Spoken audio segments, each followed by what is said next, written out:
For centuries, science has been haunted by a single terrifying question. Where does consciousness come from? If you look at the human brain under a microscope, you will not find a soul. You will find meat. You will find a wet 3-pound sponge made of 86 billion neurons, firing electrical signals and releasing chemical neurotransmitters. From a purely biological standpoint, your brain is just a wet, organic machine. But a machine doesn't feel things. A calculator can do math, but it doesn't experience the joy of solving the equation. A camera can capture an image of a sunset, but it doesn't feel the awe of watching the sun go down. Yet, you do. You have an internal, subjective experience of reality. For decades, neuroscientists assumed that if you wire enough neurons together, consciousness simply emerges by accident. But a growing faction of physicists are stepping in to say that biology is missing the point. They argue that the firing of neurons is far too large, too slow, and too classical to explain the lightning-fast, unified experience of human thought. They propose a paradigm-shifting idea. Your brain is not a classical computer, it is a quantum computer. This theory was pioneered by Nobel Prize-winning physicist Sir Roger Penrose and anesthesiologist Stuart Hameroff. It is called Orchestrated Objective Reduction, or ORC-OR, and it suggests that your mind is directly tied to the fundamental fabric of the universe. To understand this, we have to look deeper than the neuron. If you look inside a single brain cell, you will find a structural scaffolding that holds the cell together, made of microscopic tubes. These are called microtubules. For a long time, biologists thought microtubules were just the structural bones of the cell. But Penrose and Hameroff noticed something incredible about them.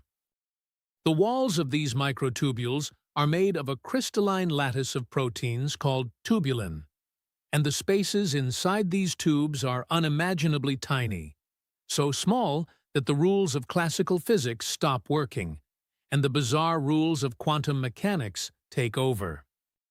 According to ORC-OR, the microtubules inside your brain act as microscopic quantum processors. In a normal computer, information is processed in bits, which are strictly either a 1 or a 0. But in a quantum computer, information is processed in qubits, which can exist in a state of superposition.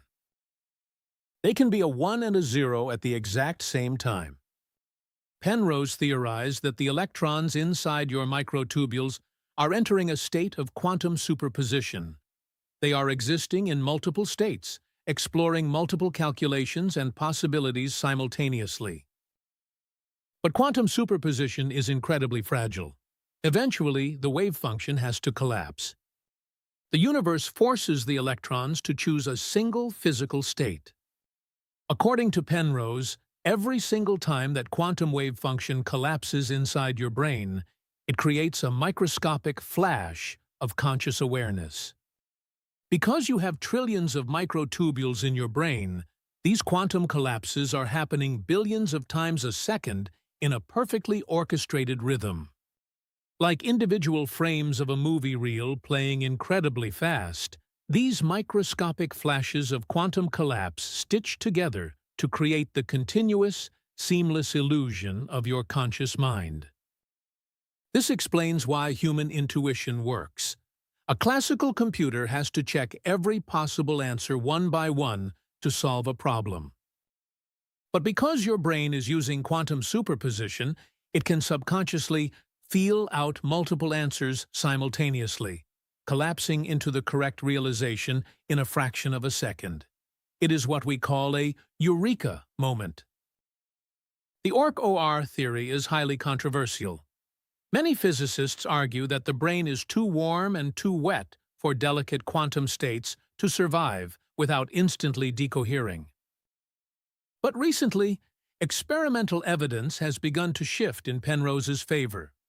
Scientists have discovered that quantum vibrations actually do occur inside microtubules, and that anesthetic drugs, the very chemicals used to turn off human consciousness during surgery, work by directly altering these quantum vibrations.